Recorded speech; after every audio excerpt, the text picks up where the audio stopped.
I thought this was interesting. You know how, well, so I feel like it's like your nervous system is essentially what you're trying to heal, right? And it's affected by your internal voice and the external voices and environment. So this idea back again, boiling down to fully love and accept yourself. And that means you're telling yourself the right stuff internally, and additionally, you're loving yourself to place yourself in the right environments externally.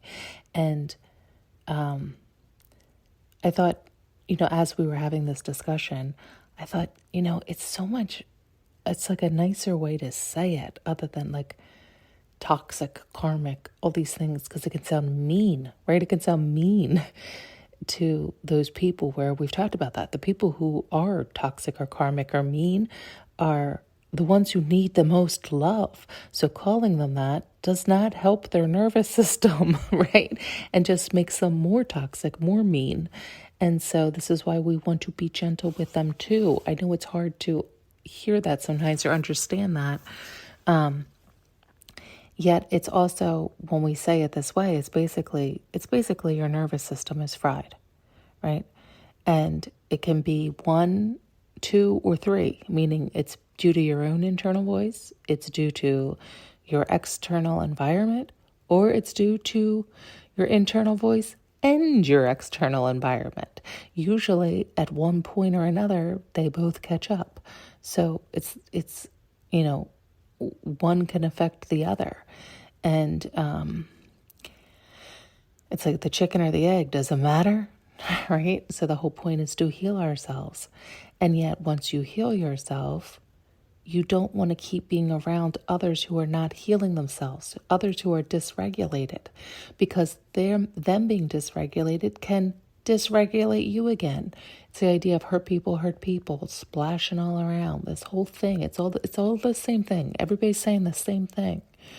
And so it is just a matter of where you hear it, how you can understand it, how it will penetrate.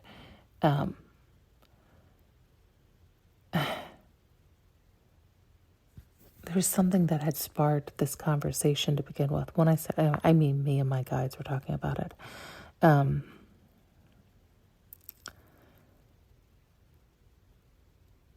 I think it was because I think we were talking about how I wanted to make repair with a few people, and it was like, they kept showing me, but they're not doing their work. They're still dysregulated, and they have remained comfortable there. So, oh my God, I think they're trying to bridge a previous post I made. So they're like the trauma bonding. They're like the alcoholics that are still alcoholics. You've healed your wound, so you no longer crave or are addicted to the alcohol. I'm just using that for whatever your thing is. And so you don't hang out with them anymore. The bond has broken. The seal is no longer there, because you don't need the addiction.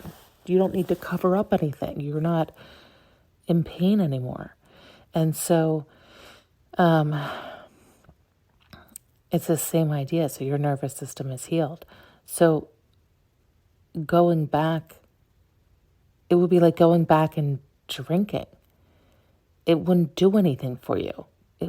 But it would hurt you. So there'd be no benefit, but there would be downside, right? Like if you heal all of your wounds, but you then just start drinking to be part of that group, well, then it's like you're re-traumatizing yourself.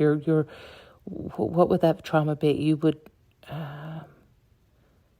You would be telling yourself you're not enough. You have to drink this alcohol to belong to this group, and it hurts your body and it feels terrible, and you just, it would harm your physical body with the amount you're consuming and all this stuff.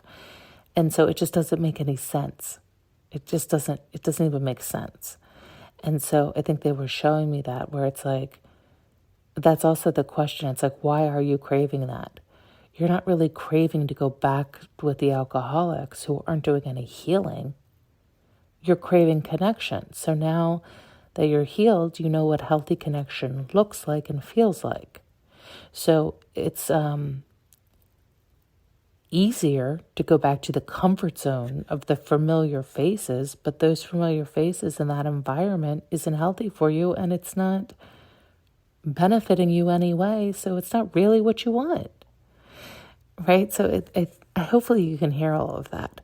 I'm so happy actually they showed me that right here, because if you've been listening, I think it was a few previously I'd put out something regarding that, and I couldn't understand what it was they were trying to get me to see or understand. It was my need for connection. It's like, I guess I was taking the easy route out, where it was like, well, I was just looking and searching for familiarity, for ease, laziness. Like, well, it's just easier. I already know them. Yeah, but they're not healing, right? They're not doing their work. So it's not going to be the connection you think it is. It's not going to bring you the satisfaction or fulfillment you desire. So it's actually not going to meet those needs at all. And then you're putting yourself back in the environments that are not healthy. They're not regulated nervous systems. They're not healed and whole. They're not looking to be healed and whole. They're not doing the work, right? It was the imagery they were showing me before. It was like your drinking buddies, right? You ended up bonding over that. It was like a trauma bond. Well, they're still doing that. It's still the same in and day out. There's no progress there. So going back there, they're going to expect you to go back there, back to that old mentality, that old way of being, that old thing that does nothing for you. You've broken that seal. It's no longer an addiction or a worry or concern of yours. Very interesting. I'm so happy they showed me that. Okay, so hopefully if that's something you needed to hear and see from the previous one, hopefully you're listening to this one so you saw that closed loop. Okay. Thanks so much for tuning in and listening. You can now purchase an audio journey with me using the link below.